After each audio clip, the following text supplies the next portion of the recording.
Marco Miyashiro, que es general en situación de retiro, todos conocemos a Marco Miyashiro, él es jefe de seguridad de Magdalena, y ha venido con el alcalde también de Magdalena, Francis Allison, y vamos a hablar de ese tema, pero con ustedes también, y si tienen algo que comentarles a ellos sobre lo que esté pasando en Magdalena, pues por supuesto eso es una gran oportunidad para hacerlo. Pero yo quisiera empezar con, ¿cómo está, alcalde? ¿Qué tal? Muy bien, Mónica, muchas gracias por la entrevista. Usted también ha sufrido los problemas del tráfico como todos estamos sufriendo. Mil disculpas. Bueno, yo quisiera empezar con el general porque a mí me interesa mucho saber estas primeras cosas que ha señalado el primer ministro respecto a cómo enfrentar el problema de inseguridad. ¿Le dan a usted cierta confianza de que esto puede cambiar o no? En realidad, nuestra cultura peruana hace que el idioma que hablan los políticos sea esperanzador, pero cuando uno ve la realidad, no es percepción, sino que la realidad es bastante terrible. Usted decía, ¿cuántas veces se ha hablado de la Policía Nacional nueva, reformada, reorganizada, repotenciada, etcétera? Solamente para hablar de los tiempos que estuve en actividad con el señor presidente constitucional Alejandro Toledo, tuvimos 8 ministros del Interior, y todos, cada uno de esos 8 hablaba de una reforma policial, de una reorganización, etcétera, etcétera, pero estamos en esta situación. 8 por ahí, seguramente en el periodo de García se han hablado otro tanto, y ahora en el periodo de Humala se sigue hablando del tema de la reorganización policial, y en realidad, imagino que este es un deseo, pero yo no entiendo por qué esto no es posible, porque creo además que el tema de la inseguridad no es solo, y no solamente pasa por una reorganización policial. ¿Usted qué piensa, alcalde? Efectivamente, Mónica, no solamente la reorganización policial, ni tampoco haciendo más leyes. Es necesario algunas leyes, pero creo definitivamente que la gente está cansada efectivamente porque hay pura prosa en ese trabajo. Buenas intenciones, pero el mundo está hecho de buenas intenciones, y mientras tanto vemos cómo suben los delitos, como en ninguna parte del Perú o de Lima, porque un asesinato pues en la Avenida La Paz da temor a todo Lima, porque de día, lleno de gente. Bueno, en realidad ¿no? esto viene sucediendo, no solamente, ayer ha sido en Miraflores una balacera, salen 3 tipos de un café, a uno de ellos se lo bajan, porque en realidad casi llega moribundo al hospital, los otros 2 quedan heridos, nadie sabe qué pasa. El tema del sicariato no es exclusivo de algún distrito de la capital, no, pasa en todas partes y en el Perú entero. Y hay cosas como esa, por ejemplo, si analizamos y revisamos las noticias, Mónica, nos damos cuenta que un alto número de asesinos, de gente que asesina en el Perú, son extranjeros. Las noticias de hoy, por ejemplo, había un ciudadano argentino que vino aquí luego de escaparse, luego de matar a una argentina, llega al Perú y termina matando a un peruano, un travesti, ¿no? Que era la noticia.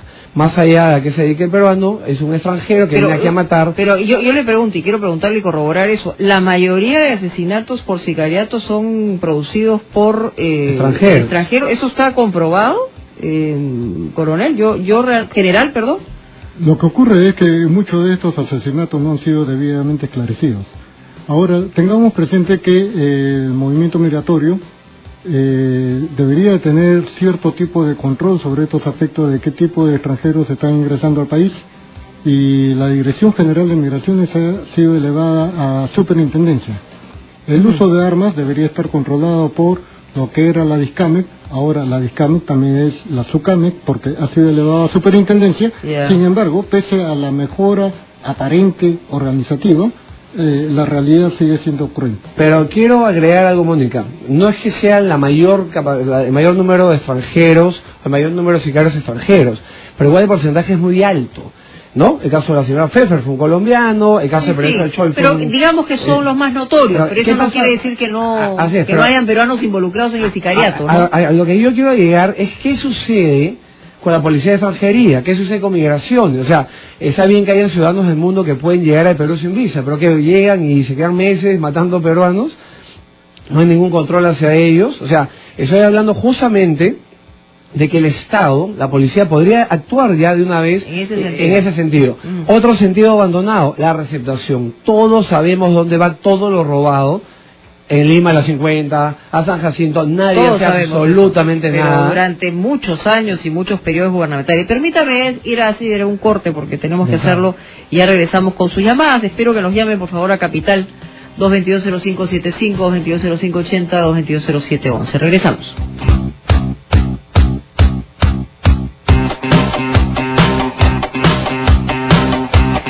Estamos de regreso aquí en Radio Capital 96.7, donde tu opinión importa. Estamos tocando una vez más el tema de la inseguridad ciudadana. Soluciones hay, porque en realidad soluciones se han aplicado en otros países cercanos, como el caso de Colombia, y ha comenzado a verse un resultado. Pero hoy él, me decía acá el alcalde Allison, que el ministro Jiménez, el primer ministro, nos había dicho que aquí el tema del sicariato no había que preocuparse tanto porque los números no son tan complicados, y más bien si lo comparamos con México, pero por supuesto que si los comparamos con México... No dijo países exactamente, pero dijo que comparado con otros países aquí es bajo, y efectivamente siempre será bajo el Perú junto a los países más violentos del mundo. Pero comienza abajo pues y sigue aumentando. Obvio, y entonces mal de muchos con solo de tontos ese refrán. O sea, ¿qué se trata de eso? ¿Por qué no nos comparamos más bien con los más pacíficos del mundo y no con los más violentos, no? Ahora, hemos dicho varias veces que Colombia, en general, ha aplicado, no sé en cuánto tiempo, pero una política institucional de la policía que ha reducido de manera drástica el tema de la inseguridad en todo ese país. Así es. ¿Cuál ha sido la llave del éxito? La llave del éxito es la gestión y el poder que se le dio al general Rosso Serrano para que constitucionalmente pueda reformar a la policía de Colombia. Pero además de la policía, también tenían el código procesal, el nuevo código procesal penal, muy similar al peruano, pero ellos lo han adecuado a la realidad colombiana, y eso ha mejorado y ha perfeccionado tanto a la policía como al Ministerio Público en la investigación del delito. Acá se dio el nuevo código procesal y se han hecho unos cambios totalmente de índole administrativo, pero en la parte operativa todavía hay deficiencia. Las estadísticas del año 2010 anunciaban que el número de procesados en Tacna equivalía al 4%, quiere decir que el 96% salía en libertad. Sí, pues. En el mejor de los casos, el 12%, quería decir que el 88% de se creó en libertad. Perdón, y se creó, Mónica, un impuesto para la seguridad ciudadana. Entonces también queda claro con la experiencia... Allá en Colombia. En Colombia. Okay. Te queda claro, yo no digo que haya que crear un impuesto acá, pero estamos en un país donde los presidentes nos dicen siempre que tenemos mucho dinero, que nos va muy bien, y por más que nos va muy bien, siguen abandonando la Policía Nacional del Perú. Sí, bueno, vamos con llamadas. Hola, buenas tardes. Sí, buenas tardes. ¿Qué tal? Bienvenido a Capital. Sí, Julio de Luis. Sí. Es interesante la reflexión del señor Allison, que muchos delincuentes del extranjero están viniendo y no se ve nada por el control. Ahora han abierto también las fronteras de México, ¿no? O sea, no hay visa tanto para los que vamos como los que vienen. Sí. Bueno, acá en Lurín ha aumentado lo que es el robo al paso bastante, sobre todo a las casas, en el tiempo de verano por lo menos. Hay bastante lo que se ve. Quería preguntar al general, en su experiencia, acá envía Alejandro en la comisaría. Por ejemplo, me dicen que el comisario es el que envía al personal de comisaría de seguridad ciudadana a hacer operativos de tránsito. Se supone que los policías de tránsito son los especialistas. Sin embargo, ocupan tiempo ellos haciendo operativos en la antigua Panamericana Sur. Entonces yo quería preguntarle al general, ¿por qué se da eso? Porque en realidad realmente se descuida la seguridad ciudadana y están aumentando por eso mismo acá en Villa Alejandro los robos, ¿no? ¿Por qué se da? Porque los mismos comisarios. Okay. De repente por eso no quieren que los alcaldes tomen de alguna manera un cierto control. Ok, bueno, los alcaldes también tienen responsabilidad en el tema de la seguridad de una ciudad y de su distrito y de su país. Lo que tiene que haber es una gran coordinación entre todos los distritos con la alcaldía de Lima y la policía, además del gobierno, en términos de decisión y liderazgo, porque este es un asunto transversal e integral, no es solamente de un sector. Hola, buenas tardes. Buenas tardes. Sí, ¿qué tal? Bienvenido a Capital. Yo creo que el señor que llamó antes ya ha adelantado parte de lo que yo quería manifestarle. Sí. Lo que yo creo que me gustaría preguntarle al general, ¿por qué tanto personal de tránsito? ¿No? Cuando en otros países el personal de tránsito es muy limitado. Sí, claro. Pero sin embargo aquí la mayor parte es de tránsito. ¿Estamos viendo simplemente un ente recaudador o un ente que cuide realmente la seguridad ciudadana? Ok, perfecto. A ver, general, dos temas que le han planteado. Primero este último, que creo que me parece que es macro, ¿no? La situación de tránsito es una tradición que tuvo la Guardia Civil en otros tiempos, donde la cantidad de vehículos y donde las calles de Lima eran suficientemente anchas para la cantidad de vehículos existentes. Pero esa es una actividad que en casi todos los países ha sido delegada a las municipalidades. Para que el policía... y reemplazada por semáforos, digamos, que funcionen, ¿no? Claro, porque finalmente yo recuerdo mucho la palabra de un ciudadano japonés, un funcionario japonés que me decía: el día que en tu país, debajo de un semáforo, no necesites poner a un policía, tu país ha cambiado. Y yo creo que debajo de cada semáforo ponen 3 o 4 policías. Y eso significa también una cultura de la ciudadanía para respetar las normas. Pero es una actividad rutinaria que debe ser cubierta por otras instituciones, en tanto que la policía conservaría los casos de accidente de tránsito, la parte investigativa. Pero la parte de control del fluido del tránsito, muy bien puede ser. A veces, y lo digo con todo respeto, pero a veces el tener a un policía manejando el tránsito entorpece mucho más el tránsito que lo que podría agilizar el tránsito, por ejemplo, olas verdes en los semáforos. Y por otro lado, las cámaras de seguridad iban a vigilar si es que uno comete una falta, inmediatamente pues te llega a tu casa y tienes que pagar tu sanción, como ocurre, ¿no? Aparte, Mónica, es un hecho que cualquier funcionario o empleado municipal podría ser capacitado efectivamente para dirigir el tránsito. Y esa policía que ha sido preparada para disparar, que tiene facultades de detener, en fin, debería pues cuidar la vida de los peruanos y no estar dirigiendo el tránsito. Pero voy a decirle una cosa muy popular y muy fea, pero si así nomás la gente se zurra en el policía, ¿cómo no se va a zurrar? Es cierto, pero un policía municipal. Parte del problema también es la pérdida del principio de autoridad, es un hecho, entre otras cosas más, ¿no? Como vemos efectivamente que cuando un juez dicta una sentencia, se acata si se quiere, si no se quiere, así como hay jueces malos, también hay jueces buenos que dictan sentencias positivas para el país que no se acatan también, ¿no? O sea, lo vemos todos los días. Es parte de un problema macro. Me refiero a que al policía, si es un buen policía, tiene una capacidad sancionadora. Si es un mal policía, van a arreglar con una coima. Así completamente funciona. De acuerdo. Y lamentablemente los oyentes que han llamado se referían justamente a eso, que están abandonando la labor policial para hacer básicamente la intervención de tránsito por un tema económico, dijo un oyente, y que todos lo conocemos. Y quiero así agregar algo: hay muchos buenos policías, pero estos que hacen esas cosas son efectivamente los que empañan la imagen de la institución. Definitivamente. Hola, buenas tardes. ¿Aló? Sí, hola, bienvenida, capital, señora. ¿Cómo adelante. está usted? Muy buenas tardes. Al general. Sí. Nosotros vivimos, yo vivo en la zona limítrofe de San Miguel con la Perla Alta, Callao. Vivimos constantemente robos, asaltos, intentos de violaciones. Se le está pidiendo al alcalde Eresi, a usted le pido por favor, le solicito su presencia para una entrevista, para así poder dirigirnos a él. En segundo lugar, por favor, según ley, todas las zonas regionales, todas las regiones tienen un puesto de respuesta inmediata, por ley, en toda zona fronteriza. Estamos solicitando, por favor, a ver si el general me ayuda con esta solicitud en la comisaría de mi sector, de la Costanera, para yo poder tener presencia policial por ser zona limítrofe en mi urbanización. Ok, bueno, no sé si eso está en su capacidad. General, a ver.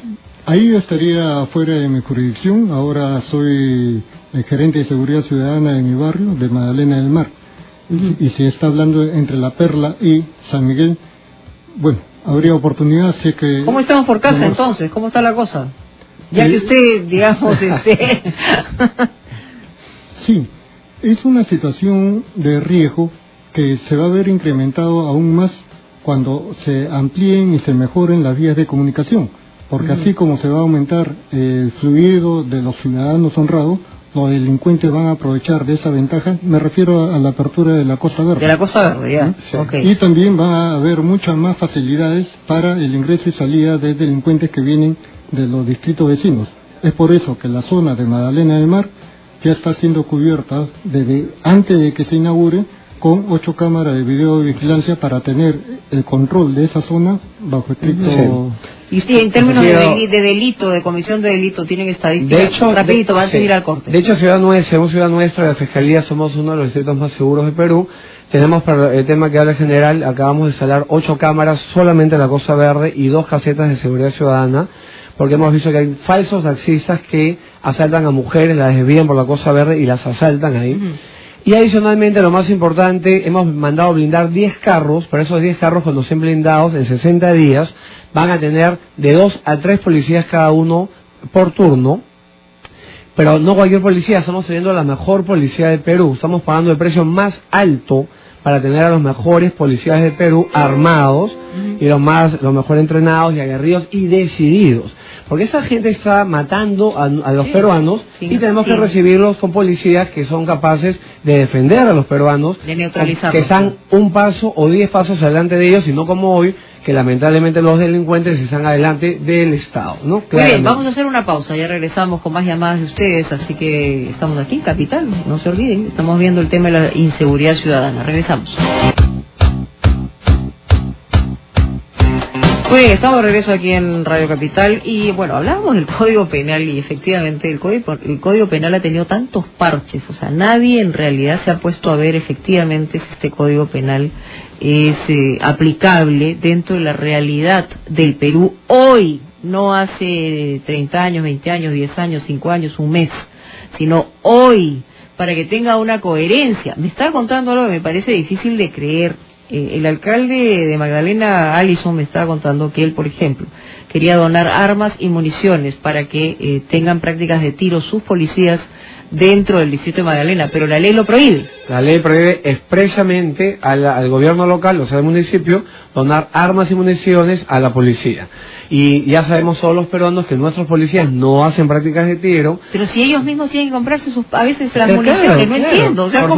O sea, no aceptan donación y les obligan a comprar sus propias municiones. Así es, y la ley está hecha y dice ahí que podemos donar todo menos armas y municiones. Entonces es una norma que no entendemos. Chiquetes de carnaval, de repente pueden ustedes decir, miren, o sea, en realidad hay que ver la forma. Disculpen la ironía, pero la verdad es una tontería. Y las prácticas de tiro son muy importantes, como hablamos con el general el otro día, es como el deporte. El que corre todos los días, corre mejor. El que no dispara nunca te hace inmovilizar frente a un mercenario que dispara todo el tiempo. Y lo vemos frecuentemente que en los enfrentamientos mueren los policías. Usted lo sabe bien, ¿no? Sí, y en muchos casos el mismo policía tiene miedo de su propia arma, porque como no está adiestrado y acostumbrado a hacer uso de ella, puede tener muchas fallas, muchos errores y dañar a personas inocentes. La vida, dañar a personas inocentes y después verse mezclado en un problema hasta judicial porque utilizó un arma de manera inadecuada. Así es, en unos días vamos a llevar a hacer prácticas de tiro a los policías que van en nuestros carros, pero ya no es una donación a la comisaría, sino son los que están de franco con nosotros. Pero es absurdo, repito, porque lo obvio, Mónica, es que la municipalidad, que tiene algo más de recursos, pueda dotar de esos recursos a la comisaría del sector, y no que la ley más bien nos impida dar lo que es más importante, ¿no? Hola, buenas tardes. ¿No? Aló, sí, bienvenido a Capital. Gracias, buenas tardes. Sí, mi nombre es Augusto, Magdalena. Ajá. Yo quiero preguntarle al alcalde Allison, cuando tienen reuniones entre los alcaldes de Lima Metropolitana, ¿ustedes comparten las buenas experiencias, por ejemplo, para replicarlas en los otros distritos? Porque algo que yo he visto desde hace unos años fue su campaña que hizo No compres celulares robados, ¿no? Por ejemplo, y muy bien lo han llevado al control. No hay una zona, al menos hasta ahora que me he dado cuenta, que vendan celulares robados. En Magdalena se retira en Magdalena específicamente. Y eso es algo específico. ¿Y usted se siente seguro en Magdalena, señor? Más confiado, más tranquilo, la verdad. En las noches veo bastante los serenazgos que van de otro lado, aunque por la zona que vivo de Domingo Ponte, en Trujillo específicamente no hay buena iluminación. Ese es un gran problema porque a mí me asaltaron hace años ahí con arma y todo, ¿no? Entonces, buen dato, lo está apuntando el alcalde. Vamos con otra llamada. Hola, buenas tardes.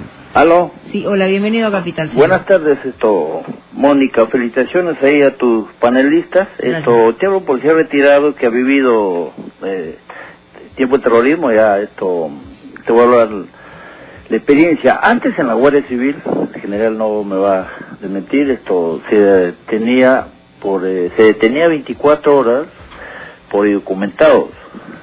Personas sospechosas en la calle, se llevaba a la comisaría, se identificaba ocupación, domicilio, no cumplía estos requisitos, se le formulaba atestado de vagancia. Ahorita la policía está atada de mano. Ahorita la policía está caminando, ve parados en la esquina, no lo puede decir nada por las leyes que no te claro, pueden... Pero usted habla de la época del terrorismo cuando había suspensión de garantías. Antes, te digo, había no sé, tu chavo, misionera de la ley pública, detención 24 horas. Perfecto.